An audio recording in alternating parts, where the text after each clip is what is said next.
O PNDH3 é o Programa Nacional de Direitos Humanos e precisa ser conhecido e entendido pela sociedade brasileira.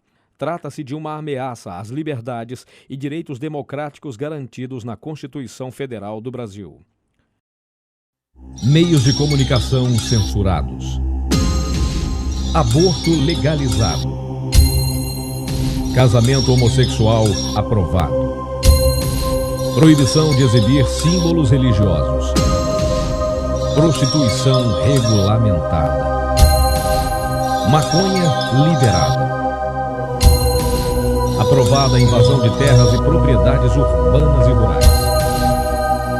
Você quer isso para a sua sociedade? Não, eu também não quero isso para o nosso país. Mas estas e outras questões fazem parte da decisão do governo no Decreto 7.037, de dezembro de 2009, assinado pelo Presidente da República e poderão ser legalizadas, atropelando a própria Constituição brasileira.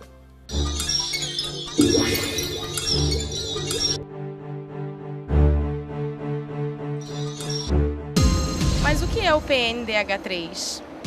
O PNDH3 é o Programa Nacional de Direitos Humanos, que institui de forma sutil inúmeras medidas para desconstruir os padrões e valores sociais, políticos, éticos e morais, e também o Estado de Direito e as liberdades individuais e coletivas do povo brasileiro, todas já garantidas na Constituição Federal.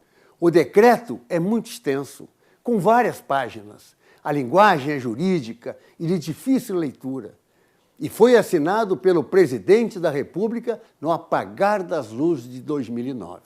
O PNDH3 introduz mecanismos para facilitar o governo federal a implantar um sistema de poder centralizador, com controle absoluto das instituições, da sociedade e das pessoas. O novo decreto de direitos humanos do governo federal é criticado pela sociedade e até mesmo por ministros de Estado. A lei estabelece censura aos meios de comunicação, atenta contra o direito de propriedade e a liberdade religiosa. Especialistas consideram o projeto o primeiro passo para um regime ditatorial. A nova lei que o presidente Lula assinou sem ler passou pelo crivo direto da ministra da Casa Civil, Dilma Rousseff, virtual candidata do PT à presidência da República, dos ministros da Justiça, Tarso Genro, da Comunicação Social, Franklin Martins, e dos Direitos Humanos, Paulo Vanucci. É um emaranhado de artigos e parágrafos que muitas vezes ataca a Constituição. O decreto provocou duras críticas da sociedade e uma forte reação dentro do próprio governo. Para os especialistas, se for aprovada da maneira como está, a lei será o mais duro golpe contra a democracia desde o fim da ditadura militar. Ives Gandra Martins é um dos mais conceituados juristas internacionais. Ele é autor de mais de 300 livros sobre direito, sozinho ou com outros autores, com obras publicadas em 19 países. Ao analisar o novo decreto, ele ficou impressionado. Um dos documentos com maiores sandices que eu tive a possibilidade de ver nos meus 51 anos de advocacia e nos meus 49 anos de magistério de direito. Catedrático em Direito por 31 universidades no Brasil, na América do Sul e Europa, Ives analisou vários itens do novo decreto. O projeto prevê que o proprietário rural que tiver uma fazenda invadida não poderá mais recorrer ao judiciário. O que eles estão pretendendo é dar direito àquele que invadir qualquer terra, fazer com que, uma vez invadido, o direito de propriedade deixe de ser do proprietário e de ser do invasor. A lei quer evitar a divulgação de símbolos religiosos. Se não pode haver mais símbolos religiosos, nós temos que mudar o nome da cidade de São Paulo. Todas as cidades que têm nomes de santos não poderão mais ter. Será criada uma comissão para controlar o conteúdo dos meios de comunicação. No momento em que se elimina a liberdade de imprensa, nesse momento nós estamos perante, efetivamente, o início de uma ditadura. Um novo imposto sobre grandes fortunas seria instituído. É um imposto que afasta investimentos, Porque aquele que formou um patrimônio, depois de ser tributado em todas as operações, ainda vai ser tributado no seu patrimônio pessoal. As prostitutas contariam com direitos trabalhistas e carteira assinada. Isso não é profissão. Na prática, o que os verdadeiros direitos humanos é tirar essas moças do que elas estão fazendo e dar profissões dignas a elas. Os responsáveis pela tortura durante a ditadura militar seriam julgados. Já os guerrilheiros, que também torturaram, ficariam livres de qualquer punição. Torturador de esquerda é um santo. Torturador de direita é um demônio. É um decreto preparatório para um regime ditatorial. E pensava-se que o tal Programa Nacional de Direitos Humanos só criava atrito com o Ministério da Defesa e os militares. Mas agora se percebe que o estrago é mais amplo. O decreto que veio do Ministério da Justiça e da Secretaria de Direitos Humanos, sob o pretexto de direitos humanos, além disso, provoca reações da livre iniciativa e interfere na liberdade de imprensa. Pelo que se destacou até agora, está eivado de propostas totalitárias já conhecidas. Segundo a Confederação da Agricultura, agride o agronegócio e até procura restringir a justiça na retirada de invasores de terras. Para a Confederação, é uma plataforma ideológica inspirada no MST. Quanto à liberdade de imprensa, é mais uma ofensiva entre tantas que já se chocaram com a Constituição e o Supremo, que não admitem censura. Enfim, vai se percebendo por que pegaram o presidente atarefado com a Conferência do Clima e no exterior para assinar o calhamaço. O presidente já explicou ter assinado o decreto com pressa e sem tempo de conhecer os detalhes. Ainda bem. Mas a sociedade já está se dando conta e começando a se manifestar. O que se acha dentro da cabeça de um velho comunista? Primeiro, a data, 1950, em pleno stalinismo, papéis mofados, exatamente como este programa de direitos humanos, bonito por fora e soviético por dentro. Primeiro, eles querem rever a lei da anistia para crimes de 40 anos atrás. Hoje, os generais do Exército têm 50 anos. Eles nem sabem direito o que foi a ditadura. Enquanto os comunas do governo continuam com cabeça de 60 anos atrás. Outro absurdo. O MST pode invadir o que quiser e a polícia tem de negociar depois. Senhores, por favor, parem de derrubar laranjais. Ó, senhor João Pedro Stedley, se o senhor não se incomodar, poderia parar de destruir a Vale e a Aracruz? E o desejo maior, dominar a imprensa. Isso não sai da cabeça dos comunas do executivo. Eles têm ódio à democracia, desconfiam da sociedade, de nós, se acham acima e só pensam naquilo. Controle, controle, liberdade. Para quê? Dizia Lenine. Esse programa só vai servir para a campanha eleitoral, para fingir que intenções são realizações. Este programa é disfarçadinho, cheio de pequenas picadas. Enfia uma repressãozinha ali, uma proibiçãozinha acolá e pronto. É um pretexto cheio de casquinhas de banana para a sociedade democrática escorregar. Só isso.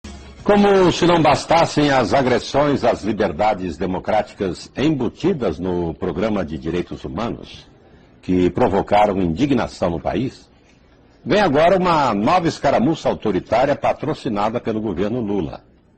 Desta vez o disfarce é uma política nacional de cultura, mas o objetivo, claro, é intimidar, controlar, amordaçar o direito de expressão. Mais um projeto insano gerado no coração deste governo, de onde tem saído uma hostilidade marcadamente ideológica aos alicerces de uma sociedade aberta.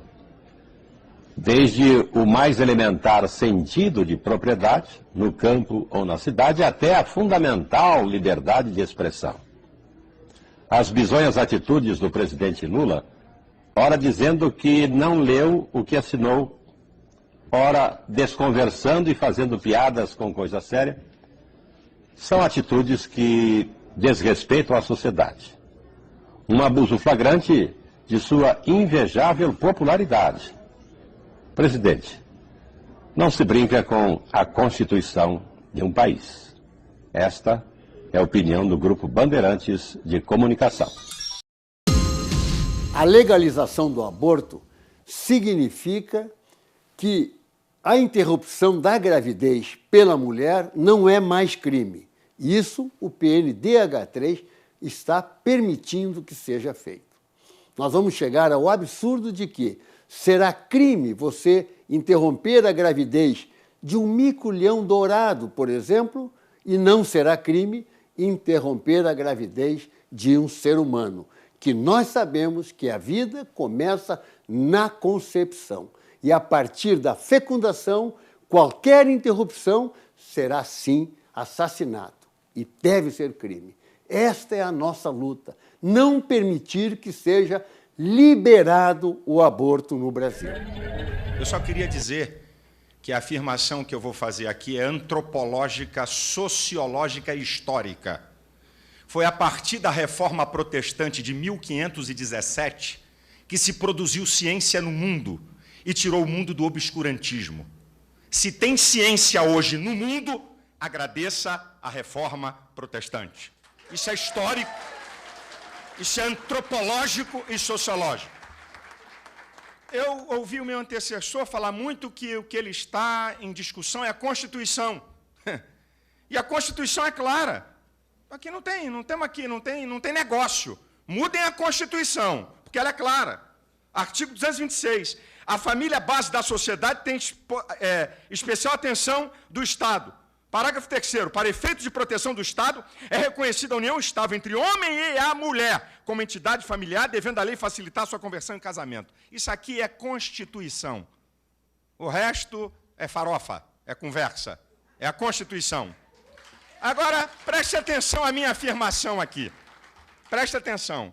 George Gilder, um sociólogo renomado, que pesquisou mais de 2.000 sociedades na história da humanidade. E ele chegou à seguinte conclusão: apenas 55 eram sociedades unissexuais, sem identidade de macho e fêmea. Apenas 55. Essas sociedades se extinguiram rapidamente. Agora, a afirmação que eu vou fazer aqui, ela também é sociológica, antropológica e teológica. Nenhuma sociedade é mais forte do que os laços de suas famílias.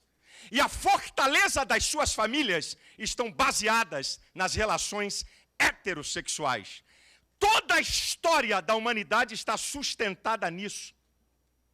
O porquê da família? Porque só a família pode perpetuar a espécie através da prole. E isso só é possível através das relações heterossexuais. Essa estratégia camuflada para destruir a família deve ser rechaçada plenamente por esta Casa Legislativa. Mas o que é a família? A família natural é a união de um homem e uma mulher, através do casamento para partilhar amor e alegria, gerar filhos, suprir sua educação moral, construir uma base doméstica vital de produção e consumo, oferecer segurança em tempos de dificuldade e unir as gerações. Todas as outras formas de família são incompletas e falsificações do Estado. A família é uma construção social organizada através de regras culturalmente elaboradas. É onde a pessoa nasce e desenvolve a sua personalidade, na busca da felicidade. Isso confirma o casamento como o melhor caminho para a saúde, segurança e realização. O PNDH3 é um programa autoritário, representa a desconstrução da democracia brasileira em direção a um Estado ditatorial, onde o governo controla tudo e o povo não tem voz. E tenta ainda amordaçar a imprensa, a liberdade de expressão e a igreja cristã no Brasil. O que podemos fazer para mudar isso? Não vamos permitir, precisamos agir. Nesta ação, nós precisamos usar os instrumentos democráticos, os abaixo-assinados, a rede de internet e, principalmente, as passeatas. Assim, com os instrumentos legítimos que a democracia nos disponibiliza, nós vamos começar a nossa reação. Mas primeiro pesquise, estude, entenda esse assunto e reflita sobre ele para que você tenha completo conhecimento do que está acontecendo. Fique atento a todas as informações sobre este programa de desconstrução dos nossos valores éticos e morais.